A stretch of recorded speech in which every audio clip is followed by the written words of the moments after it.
Welcome to the XUCPA channel. You are on the tax planning series. In this series, we're sharing with you many last-minute strategies that business owners should consider to increase their tax savings and reduce their tax bill. Today, we're on the topic of deferral, and we are going to share with you different types of retirement vehicles. In this video, we're going to talk about the SEP, we're going to talk about simple IRA, we're going to talk about 401k, and we're going to also talk about the defined benefit plan. Now, if you're a business owner, you probably wonder what type of retirement vehicle should I consider? And my best advice for you is that really depends on the stage of your business and your readiness to really make contributions to your retirement. So if you want to find out more about which vehicle is suitable for your business, please stay tuned. It is important to begin saving for retirement as early as possible. Fortunately, it is never too late to take control over retirement planning. Even in the decade leading up to retirement, there are important steps that individuals can take to maximize their savings. This is particularly true if they need to catch up in order to meet their goals. We will be going over key points on last-minute strategies to benefit your business regarding retirement contribution that will defer your taxable income to the future, which is an effective way to reduce your taxes for year 2021. Retirement contribution is a powerful deferral strategy that could potentially help you save on thousands of dollars. The options your business can consider are SEP, 401k, simple IRA, and a defined benefit plan. And also, you can claim a tax deduction for 2021 if you establish your retirement plan before December 31st. So, SEP, or Simplified Employee Pension, is an individual retirement account that an employer or self-employed person can establish. So here I'm going to talk about SEP and why SEP is the most common and the most popular option for many business owners. Number one, it is easy to set up. Number two, it's actually affordable, because it's not very expensive. Number three, it allows flexibility of timing of contribution. I will give you an example. Where in the year 2021, you can decide that you want to make retirement contribution of say $10,000 depending on the level of profits.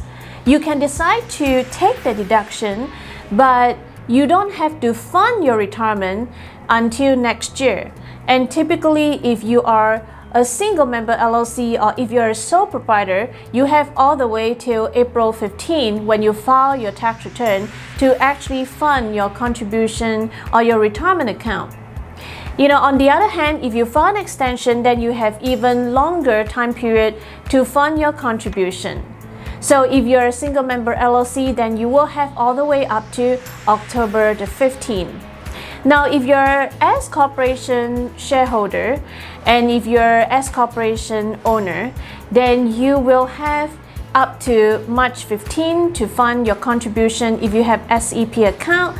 If you file an extension, then you have all the way till September 15 to fund your contribution. And the nice thing is that you're able to benefit from the deduction or your contribution already, for 2021, but you actually fund your account in 2022. However, if you wish to maximize your contribution, solo 401k is another option. But you must establish the account and make your employee contribution before December 31st. Good news is you can make employer contribution by 2021 tax return due date, hence giving you more time to save up for your retirement contribution. And a solo 401k is fitting when you own 100% of the business and you don't have employees. Another advantage is you will be able to defer more than with SEP. If you are thinking of setting up a 401k account, you can refer to this video. So why 401k? And for some business owner, if you are the only solo owner in the business, why solo 401k? Now, at some point, SEP may not be sufficient for certain business owners because SEP has certain limitation. Unlike 401k or solo 401k, you actually could contribute, even more. So, for example, if you're an S corporation owner and you have SEP account, your salaries is say 100k, then you can actually contribute 25% of 100k, and that's 25,000. However, if you have a 401k account, you can maximize your contribution because there's an employee portion, which is currently 19,500, and there's an employer portion. And if you have a solo 401k, you can actually maximize at 25,000. So you technically actually get more deductions if you have a solo 401k compared to a SEP account if you're an S corporation owner. Now, a simple IRA, or savings incentive match plan for employees, is a retirement plan that allows employees of small businesses to make tax-deferred contributions to the plan. The reason to choose a simple IRA is if you want to offer your employees a retirement plan and would like to avoid the extra administrative costs of setting up a 401k. So this section, we're going to talk about simple IRA. Sometimes people call it simple IRA account. Now, simple IRA account is actually a transition from SEP to 401k. Why do we say that? Because simple IRA account does not actually allow employee to contribute 19,500 like the typical 401k, but the employee contribution limit is 13,500 in 2021. Now, employer actually has two options in order to contribute for the employee. So the first option is that you can do dollar-to-dollar match, up to 3% of match, or you can do a flat 2% of contribution for all your employees. Now, simple IRA is common for business owners who actually want to, save some money and want to set up a retirement vehicle, but it is the type of vehicle that will cost less in terms of administrative cost. So that is attractive for owners who don't want to bear the high costs of fees if you maintain a 401k account. Finally, a defined benefit plan is an employer-sponsored retirement plan where employee benefits are computed using a formula that considers several factors, such as length of employment and salary history. In contrast to defined contribution plans, the employer, not the employee, is responsible for all of the planning and investment risk of a defined benefit plan. This plan delivers retirement income with no effort on your part other than showing up for work.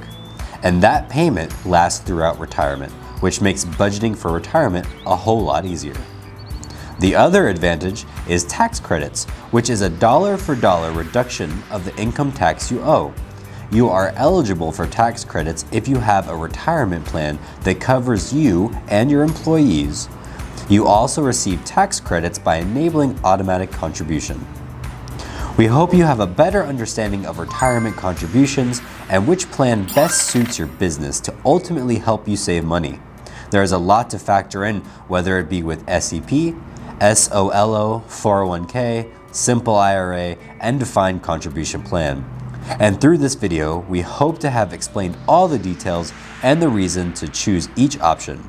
So hopefully you have watched this series on deferral and it has opened up your mind or start asking the questions of whether you should consider some retirement contributions or opening up a retirement account. Remember, if you plan to do that, our advice is that make the decision in 2021 and set up an account before December 31st of current year so you can start funding your retirement account next year and enjoy the benefits and the deduction and increase your tax savings for current year. At this juncture, you should have actually learned quite a number of tips if you check off on our tax planning series. If you have not watched the rest of the videos, we encourage you to do so. We have so many topics that we've shared with you. We talk about how to maximize deductions using the safe harbor rules. We talk about home office deductions, which is a typical deductions that people are afraid to claim. We talk about the missing business deductions, and we talk about how to maximize auto deductions. Today we talk about deferral, and the next session we're going to talk about how do you do income shifting, which is shifting income from a higher bracket to a lower bracket. And you work so hard for your business, and we truly believe that effective tax planning is part of efficient business planning process. So if you like to support us and you want to maximize your tax savings, please please like, share, subscribe, and hit the bell notification, and we will very much appreciate it. We put in a lot of blood, sweat, and heart into this video series, and to get your support is important for us. And thank you so much for watching. We will see you next time.